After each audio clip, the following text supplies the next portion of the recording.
Hello students, good morning.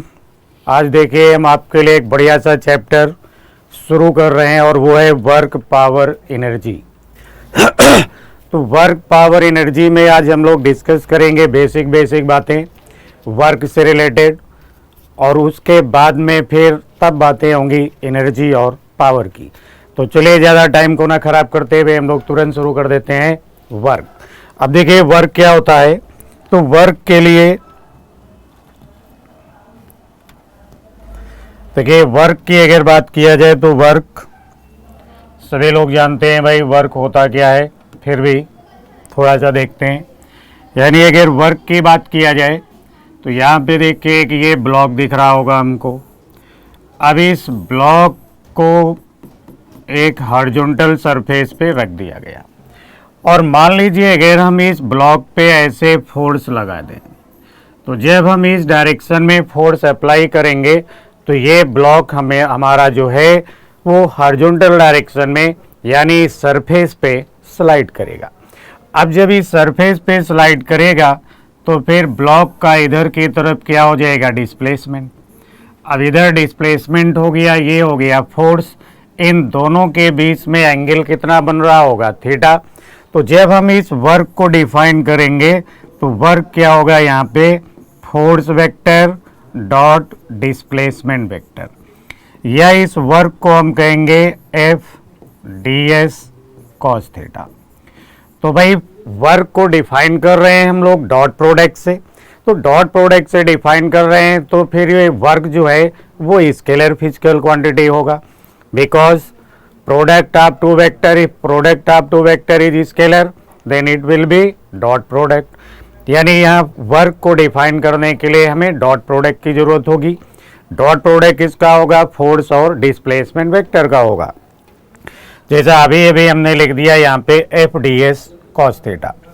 अब और अगर ध्यान से देखें तो ये जो फोर्स है, फोर्स की यूनिट तो हम लोग लिखते हैं न्यूटन, डिस्प्लेसमेंट की यूनिट होती है मीटर, और cos theta, sine theta, tan theta इनकी कोई यूनिट नहीं होती क्योंकि ये रेशियो होते हैं। इसलिए अगर इसकी हम यूनिट की बात करें तो यहाँ पे जो इनकी यूनिट होगी, फोर्स हो गया न्यूटन, डिस्प्लेसमेंट हो गया मीटर। तो यूनिट हो गई न्यूटन मीटर, और इसी न्यूटन मीटर को हम लोग कहते हैं जूल। तो ये जूल जो है वर्क की क्या हो गई, एसआई यूनिट। या फिर हम लोग ये जो न्यूटन लिखा हुआ है, इस न्यूटन को हम लोग लिखते हैं किलोग्राम मीटर पर सेकेंड स्क्वायर, और फिर मीटर है तो ये हो गया भाई मीटर। तो किलोग्राम मीटर स्क्वायर पर सेकेंड स्क्वायर भी इसकी एसआई यूनिट होती है, यानी किलोग्राम मीटर स्क्वायर पर सेकेंड स्क्वायर, ये इसकी एसआई यूनिट होती है। चाहे हम इसको जूल कह दें या न्यूटन मीटर स्क्वायर पर किलोग्राम मीटर स्क्वायर पर सेकेंड स्क्वायर कर लें। और यहीं से अगर हम इसे डायमेंशनली लिखना चाहें, डायमेंशनल फार्मूला, तो किलोग्राम के लिए मास m हो गया, मीटर के लिए l हो गया, और सेकेंड के लिए हमने t लिख दिया। तो इस तरीके से ये वर्क का मिल गया हमको डायमेंशनल फार्मूला। ये तो बहुत बेसिक सी बात है जिसको हम लोगों ने 9th में पढ़ रखा होगा। अब देखते हैं कि ये जो वर्क है, क्योंकि ये डॉट प्रोडक्ट से डिफाइंड हो रहा है, और डॉट प्रोडक्ट दो वेक्टर का मे बी पॉजिटिव, नेगेटिव और जीरो, यानी वर्क जो है वो पॉजिटिव भी हो सकता है, नेगेटिव भी हो सकता है और जीरो भी हो सकता है। ये वर्क जो डिपेंड करता है वो किस पे डिपेंड करेगा, angle between force and displacement. यानी आगे अगर हम लोग देखें इसको तो यहाँ से देखिए इतना तो क्लियर हो गया होगा भाई। तो आगे चलते हैं हम लोग, आगे यहाँ पे देखिए, यानी हम कह सकते हैं कि work may be positive, negative or zero, depends on the angle, यानी depends on the angle between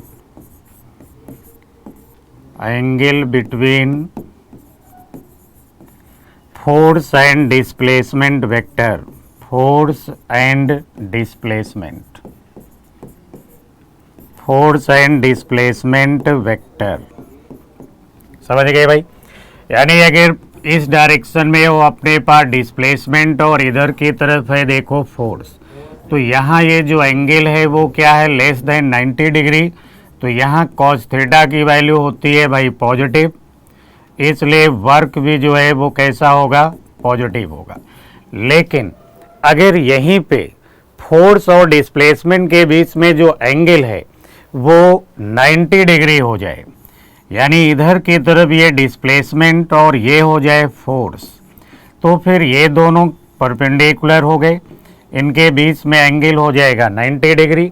अब एंगल 90 डिग्री होगा तो हम लोगों को पता है कि यहाँ cos 90 की वैल्यू क्या होगी, 0। तो हम लोग कहेंगे वर्क भी होना चाहिए 0। तो यानी वर्क देके पॉजिटिव भी हो गया, 0 भी हो गया। अब बात करें कि नेगेटिव कब होगा, तो इधर देखे ये डिस्प्लेसमेंट है और ये हो गया फोर्स, इनके बीच में ये जो एंगल दिख रहा है ये एंगल हो गया मोर देन 90 डिग्री। तो यहाँ cos थीटा की वैल्यू हो जाती है नेगेटिव, इसलिए वर्क क्या होगा, नेगेटिव होगा। तो वर्क में भी positive negative are 0, depends on the angle between force and displacement vector. इतनी बात भी क्लियर हो गई होगी, क्योंकि वैसे भी डॉट प्रोडक्ट पॉजिटिव नेगेटिव और 0 होता है। अब देखिए इसकी बात करेंगे, यानी वर्क 0। तो 0 के लिए बहुत सारे फोर्स होते हैं जिनका वर्क 0 होगा। जैसे हम लोगों ने पढ़ रखा होगा कि ये हो गया देखिए सर्कुलर मोशन। अब इस सर्कुलर मोशन में अगर हम लोग बात करें तो पार्टिकल का जो डिस्प्लेसमेंट होगा वो किधर होगा, along the tangent of circle या टेंजेंशियल टू सर्कुलर पाथ। और सर्कुलर मोशन के लिए जो रिस्पांसिबल फोर्स है जो इसकी डायरेक्शन चेंज करता है वो हो गया सेंट्रीपिटल। तो अब सेंट्रीपिटल फोर्स और डिस्प्लेसमेंट के बीच में जो एंगल है वो हो गया 90 डिग्री। यानी वर्क डन की अगर हम लोग बात करें तो work done by centripetal force क्या होने वाला है, 0। सेंट्रीपिटल के अलावा एक फोर्स और हम लोग जानते हैं जिसको सेंट्रीफ्यूगल कहते हैं। तो भाई डिस्प्लेसमेंट तो अलोंग द टेंजेंट ही होगा, लेकिन सेंट्रीफ्यूगल फोर्स जब हम लोग लगाते हैं तो कहते हैं कि ये लगेगा रेडियली आउटवर्ड, यानी ये हो गया सेंट्रीफ्यूगल। अब देखिए जो सेंट्रीफ्यूगल फोर्स है और ये जो डिस्प्लेसमेंट है, इन दोनों के बीच में भी एंगल हो गया 90 डिग्री। तो इनका भी वर्क क्या होगा, 0 होगा। यानी during circular motion work done by centripetal force and centrifugal force must be 0। 100% ये हमेशा 0 होगा। इसके अलावा देखिए एक चीज़ और भी है, अगर हम कहें कि ये है हमारे पास मैग्नेटिक फील्ड और ये जो मैग्नेटिक फील्ड है वो एक्ट कर रही है into the plane of board, यानी ये मैग्नेटिक फील्ड है into the plane of board. और यहीं पे अगर हम किसी चार्ज पार्टिकल को, ये पॉजिटिव चार्ज है Q, इस चार्ज Q को हमने प्रोजेक्ट कर दिया मैग्नेटिक फील्ड में। तो जब मैग्नेटिक फील्ड में इसे हम प्रोजेक्ट करेंगे तो ये चार्ज पार्टिकल हमारा v वेलोसिटी से प्रोजेक्ट किया गया, यानी ये ऐसे v वेलोसिटी से चल रहा होगा। तो जब ये v वेलोसिटी से चल रहा होगा तो यहाँ पे एक मैग्नेटिक फोर्स इस पे एक्ट करेगा, और मैग्नेटिक फोर्स किधर होगा, वो इस डायरेक्शन में हो गया। तो मैग्नेटिक फोर्स को हम लोग कहते हैं Q v vector cross b vector, यानी ये वेलोसिटी और मैग्नेटिक फील्ड के क्रॉस प्रोडक्ट से डिफाइंड होता है। तो कितना फोर्स हो गया, QVB, यानी Q v क्रॉस b। और अब देखिए जब ये मैग्नेटिक फोर्स है और इधर वेलोसिटी हो गई तो फिर इसी डायरेक्शन में क्या होगा, इसमें डिस्प्लेसमेंट भी होगा, और ये दोनों फोर्स एक बार फिर हो गए परपेंडिकुलर। तो यहाँ पर भी वर्क क्या होगा, 0 होगा। यानी अगर कोई चार्ज पार्टिकल है मूव करता हुआ परपेंडिकुलर मैग्नेटिक फील्ड में इंटर कर जाएगा, नहीं परपेंडिकुलर मैग्नेटिक फील्ड है यानी वेलोसिटी और ये दोनों परपेंडिकुलर नहीं है, तो भी अगर कोई चार्ज पार्टिकल इंटर करता है मैग्नेटिक फील्ड में तो जो मैग्नेटिक फोर्स होगा वो मैग्नेटिक फोर्स हमेशा वेलोसिटी के परपेंडिकुलर होगा, और ऐसी कंडीशन में work done by magnetic force भी क्या हो जाएगा, 0 हो जाएगा। तो इतनी बातें ये क्लियर हो गई होंगी कि फोर्स और डिस्प्लेसमेंट जब कभी परपेंडिकुलर होंगे तो उनका वर्क क्या हो जाएगा, ज़ीरो हो जाएगा। चलिए आगे देखते हैं हम लोग, इतना तो क्लियर हो गया होगा। अब आगे यहाँ पे वर्क की जो अभी अभी हमने डिफिनेशन आपको बताई कि इस डायरेक्शन में डिस्प्लेसमेंट होगा, इस डायरेक्शन में हम फोर्स लगाएंगे, बीच में एंगल थीटा होगा, तो हम यहाँ कह सकते हैं कि वर्क क्या होगा। तो वर्क होगा, अगर इस फोर्स का हम इधर कंपोनेंट चेक करें तो इसका कंपोनेंट इधर क्या आएगा, एफ कॉस थीटा।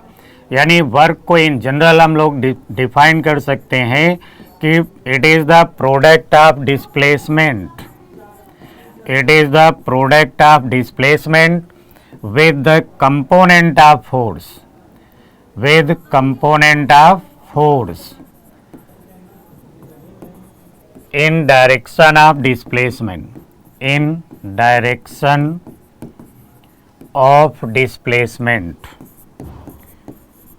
समझ गए होंगे, यानी फोर्स का वो कंपोनेंट जो डिस्प्लेसमेंट की डायरेक्शन में होगा। या फिर यहाँ इसको हम इस तरीके से भी बोल सकते हैं कि ऐसे हम कह रहे हैं कि इधर डिस्प्लेसमेंट हो गया, इस डायरेक्शन में हम लोग बोल रहे हैं कि फोर्स होगा और बीच में एंगल थीटा है। अगर डिस्प्लेसमेंट को हम इधर की तरफ रिजॉल्व करते तो इधर इसका कंपोनेंट हो जाता डी एस कॉस थीटा। अभी भी वर्क क्या है यहाँ पे देखिए, एफ हो गया, फिर हो गया डी एस कॉस थीटा, यानी वर्क क्या हो गया। तो इसके अकॉर्डिंग हम कहेंगे force, it is the product of force with displacement in direction of force, यानी force into displacement in direction of force। यानी या तो हम फोर्स को डिस्प्लेसमेंट के डायरेक्शन में चेंज करें या डिस्प्लेसमेंट को हम फोर्स के डायरेक्शन में इसको रिजॉल्व करें, फिर इन दोनों का प्रोडक्ट कैलकुलेट करें तो इससे हमें मिल जाएगा वर्क। तो ये तो बेसिक चीज़ें हैं। अब इनका देखिए इस्तेमाल कैसे करते हैं न्यूमेरिकल में, तो आगे देखते हैं फिर। अब यहाँ पे देखिए हमने एक जो है सिंपल पेंडुलम हैंग करके रखा हुआ है, इसकी लेंथ L है और जो बॉब लगा है इस सिंपल पेंडुलम में, इस सिंपल पेंडुलम के बॉब का मास है m। यहाँ अगर देखें कि किसी हॉरिजॉन्टल फोर्स को अप्लाई किया गया, यानी इस बॉब पे इक्विलिब्रियम में था, बॉब पे हमने एक constant force F horizontal direction में अप्लाई कर दिया। अब ऐसा जब हम करेंगे तो यहाँ पे ये बॉब हमारा सर्कुलर मोशन करता हुआ यहाँ कहीं ऐसे पहुँच गया, यानी फोर्स की ये कंडीशन होगी, सिंपल पेंडुलम की ये कंडीशन हो गई, इधर हो गया फोर्स और ऐसे लग रहा होगा इसका अपना वेट mg, यानी mg तो यहाँ भी लग रहा था ऐसे mg, और इस डायरेक्शन में हो गया देखो टेंशन। अब बात करें टेंशन, तो टेंशन अभी भी देखिए डिस्प्लेसमेंट के किधर है, परपेंडिकुलर।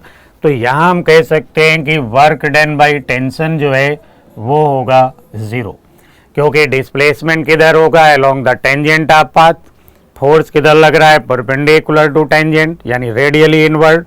तो टेंशन का जो वर्क होगा यहाँ पे क्या होगा, ज़ीरो। लेकिन अगर हम यहाँ F के फोर्स की बात करें कि फोर्स F जो लग रहा है इसका कितना वर्क होगा, तो उसके लिए फिर ये डिस्प्लेसमेंट हुआ जो फोर्स की डायरेक्शन में है, यानी जो रेड कलर से दिख रहा होगा ये क्या है, displacement of Bob in direction of force. और स्ट्रिंग अगर इस समय एंगल फॉर्म कर रही है थीटा, तो ये जो डिस्प्लेसमेंट अभी अभी हम लोगों ने लिखा, ये डिस्प्लेसमेंट कितना हो जाएगा, L साइन थीटा। अब देखिए L साइन थीटा जो डिस्प्लेसमेंट है और फोर्स दोनों सेम डायरेक्शन में हो गए, तो इनका जो वर्क है वो कैसा होगा, पॉजिटिव होगा। यानी वर्क डन बाय अगर हम फोर्स लिखते तो ये हो जाता F, और displacement in direction of force कितना हो गया, L साइन थीटा। तो फोर्स हो यानी इसका जो वर्क है वो हो गया FL साइन थीटा, पॉजिटिव होगा क्योंकि ये जो फोर्स है वो डिस्प्लेसमेंट की ही डायरेक्शन में है, इसलिए यहाँ फोर्स का जो वर्क होगा वो कितना होगा, एफ एल साइन थीटा। हाँ, अगर हम बात करें mg ने कितना वर्क किया, तो देखिए पहले बॉब की पोजीशन ये थी, अब बॉब की पोजीशन ये हो गई, यानी वर्टिकल डायरेक्शन में ये जो बॉब का डिस्प्लेसमेंट है वो इतनी सी डिस्टेंस हो गया, और ये कितना होगा, तो इसको हम लोग लिख सकते हैं कि इतनी डिस्टेंस तो हो जाएगी एल कॉस थीटा। तो फिर ये डिस्टेंस होना चाहिए L minus L cos theta. अब ये जो बॉब है उस पे mg किधर लग रहा है, वर्टिकली डाउनवर्ड, और वर्टिकली अपवर्ड डायरेक्शन में जो डिस्प्लेसमेंट हो रहा है वो रहा L minus L cos theta. तो देखिए डिस्प्लेसमेंट अपवर्ड डायरेक्शन में, फोर्स डाउनवर्ड डायरेक्शन में, दोनों ही एक दूसरे के अपोजिट हो गए, तो एंगल कितना हो जाएगा 180, यानी वर्क कैसा होगा, नेगेटिव होगा। और नेगेटिव में जो वर्क होगा वो कितना होगा, तो वर्क डन बाय, अगर हम ग्रेविटेशनल फोर्स लिखें तो ये हो जाएगा mg, डिस्प्लेसमेंट हो गया L 1 माइनस कॉस थीटा, और आगे लिख लेते कॉस 180। कॉस 180 क्यों लिखा गया, क्योंकि फोर्स और डिस्प्लेसमेंट दोनों ही अपोजिट हैं। तो यहाँ से जो ग्रेविटेशनल फोर्स का वर्क मिलेगा वो हो जाएगा minus mg L 1 minus cos theta, यानी या तो डिस्प्लेसमेंट को फोर्स की डायरेक्शन में लेके मल्टीप्लाई कर लो, या फिर डिस्प्लेसमेंट को फोर्स की डायरेक्शन में लेके मल्टीप्लाई कर लो, आपको वर्क मिल जाएगा। उम्मीद है कि ये बात आपकी समझ में आ गई होगी। अगर फिर भी कोई प्रॉब्लम है तो एक और एग्जाम्पल से समझते हैं हम लोग। तो एक और एग्जाम्पल के लिए यहाँ पे देखिए हमने ये बना दिया भाई सर्किल, और कैसा सर्किल दिख रहा है, क्वार्टर सर्किल दिख रहा है। क्वार्टर सर्किल है यानी 1/4 ऑफ सर्किल, जिसकी रेडियस है r। अब यहाँ पे हमने एक ब्लॉक रखा हुआ है, ये देखिए कि ये हमने यहाँ पे ऐसे एक ब्लॉक रख दिया। तो ये जो ब्लॉक यहाँ पे रखा हुआ दिख रहा है, इस ब्लॉक पे हमने फोर्स लगा दिया हॉरिजॉन्टल डायरेक्शन में। तो जब हम इस हॉरिजॉन्टल डायरेक्शन में फोर्स अप्लाई करेंगे तो फोर्स का जो लाइन ऑफ एक्शन है वो तो ये हो गया, और यहाँ से यानी इस पॉइंट ए से अगर इस ब्लॉक को बाई फोर्स F हम शिफ्ट करना चाहें, यहाँ पे लाना चाहें इस पॉइंट बी पे, यहाँ तक अगर लेकर के आए तो देखिए फोर्स की डायरेक्शन में फिर डिस्प्लेसमेंट क्या होगा, रेडियस के बराबर। फोर्स किधर लग रहा है, हॉरिजॉन्टल डायरेक्शन में, और हॉरिजॉन्टल डायरेक्शन में इस ब्लॉक का जो डिस्प्लेसमेंट हो रहा है वो कितना है, r, हॉरिजॉन्टल डायरेक्शन में। तो यहाँ अगर हम लिखें वर्क डन बाई फोर्स तो ये हो जाएगा F इंटू आर। साथ में अगर लिखना चाहें तो cos 0 कर दें, यानी फोर्स का वर्क हो गया Fr, और वर्क कैसा हुआ, यहाँ पे पॉजिटिव हुआ, क्योंकि ब्लॉक में जो डिस्प्लेसमेंट है वो है इन डायरेक्शन ऑफ फोर्स। इतनी बात क्लियर हो गई होगी। अभी भी अगर कोई टेंशन है तो फिर देखते हैं हम लोग, एक और एग्जाम्पल से समझते हैं। तो यहाँ पे अगर चलिए फिर से हमने वही बना दिया, ये फिर हो गया भाई, मान लीजिए एक क्वार्टर सर्किल है। अब इस सर्किल में हमने यहाँ पर अभी रखा हुआ एक ब्लॉक, तो ये हो गया भाई ब्लॉक, और इस ब्लॉक को रख दिया गया पॉइंट ए पे, और लेके कहाँ जाना है हमें, इसे पॉइंट बी पे। लेकिन अब की बार जो हमने इस पे फोर्स अप्लाई किया, उस फोर्स की डायरेक्शन है डायरेक्टली बी पॉइंट को ये देख रहा होगा, यानी फोर्स किधर की तरफ हो गया, डायरेक्टली टुवर्ड्स बी। अब फोर्स की डायरेक्शन में ब्लॉक तो हमारा इस रास्ते पे चलता हुआ जाएगा, तो ये रास्ता क्या होगा, डिस्टेंस होगा। बट इस फोर्स की डायरेक्शन में जो इसका ब्लॉक का डिस्प्लेसमेंट होगा, तो वो डिस्प्लेसमेंट क्या हो जाएगा, r√2। r क्या चीज़ है, कहेंगे ये है रेडियस ऑफ सर्कुलर पाथ। तो फोर्स की डायरेक्शन में देखिए डिस्प्लेसमेंट कितना हो गया, r√2। तो यहाँ पे भी अगर हम वर्क लिखना चाहें तो वर्क हो जाता F, और डिस्प्लेसमेंट हो गया r√2, यानी वर्क मिल गया Fr√2। यानी फोर्स को डिस्प्लेसमेंट के डायरेक्शन में चेंज करो, या डिस्प्लेसमेंट को फोर्स के डायरेक्शन में, और आराम से आप वर्क लिख सकते हैं। उम्मीद है कि ये बात क्लियर हो गई होगी। तो आगे देखते हैं फिर हम लोग। यानी देखिए एक बार फिर हमने वही फिगर बना दिया, लेकिन इस बार थोड़ा सा चेंज किया। ये जो ब्लॉक यहाँ रखा हुआ है इस पे हमने फोर्स ऐसे ही लगाया कि जो फोर्स की डायरेक्शन है वो कंटिन्यूअसली टेंजेंशियली चेंज होती रहेगी। यानी यहाँ फोर्स का मैग्नीट्यूड तो देखो कांस्टेंट रहेगा, बट फोर्स की डायरेक्शन कंटिन्यूअसली चेंज होती रहेगी अलोंग द सर्कुलर पाथ। ऐसी कंडीशन में अगर हम वर्क लिखें तो यहाँ पे देखिए फिर फोर्स और डिस्प्लेसमेंट हर मोमेंट पे किसी भी इंस्टेंट पे बात करें, दोनों किधर हैं, पैरेलल हैं। तो इसका भी वर्क क्या होगा, पॉजिटिव होगा। और कितना होगा तो अब लिखेंगे F। और डिस्टेंस या डिस्प्लेसमेंट की बात करें तो यही डिस्प्लेसमेंट हो जाएगा, क्योंकि ds वेक्टर कर डालेंगे तो इसी डायरेक्शन में डिस्प्लेसमेंट हो गया। कितना होगा तो ये हो गया पाई r बाई 2। यानी कंप्लीट सर्किल होता तो 2 पाई r, हाफ होता तो पाई r, क्वार्टर सर्किल है इसलिए क्या हो गया पाई r बाई 2। अब वर्क हो जाएगा F into pi r by 2। और क्यों होगा, क्योंकि फोर्स की जो इंस्टेंटेनियस डायरेक्शन है वो हर मोमेंट पे डिस्प्लेसमेंट के पैरेलल है। तो इसलिए फोर्स और डिस्प्लेसमेंट को हमें हर हाल में सेम डायरेक्शन में करना होगा। कभी डिस्प्लेसमेंट को करेंगे फोर्स की डायरेक्शन में, कभी फोर्स को करेंगे डिस्प्लेसमेंट की डायरेक्शन में, क्योंकि वर्क से रिलेटेड भी बहुत सारी चीज़ें हैं। बहुत सारे फोर्स होते हैं जो कुछ वर्क करते हैं पॉजिटिव, कुछ नेगेटिव, कुछ वर्क नहीं भी करते हैं। तो ऐसी ही सारी चीज़ों को बेसिक डिस्कस करते हुए हम लोग आगे बढ़ेंगे। तो बाकी मिलते हैं फिर आपको नेक्स्ट वीडियो में। और पूरे सिलेबस को देखने के लिए, पढ़ने के लिए आप ज्वाइन करें जो यूट्यूब चैनल है तक्षशिला एकेडमी के नाम से, आप उसे ज्वाइन करें, सब्सक्राइब करें और अपने दोस्तों को भी शेयर करें और करवाएं उनसे, जिससे ज़्यादा से ज़्यादा लोग पढ़ सकें, समझ सकें। तो उम्मीद है कि कुछ चीज़ें आज की समझ में आई होंगी। बाकी मिलते हैं फिर हम लोग नेक्स्ट वीडियो में। तब तक के लिए नमस्कार।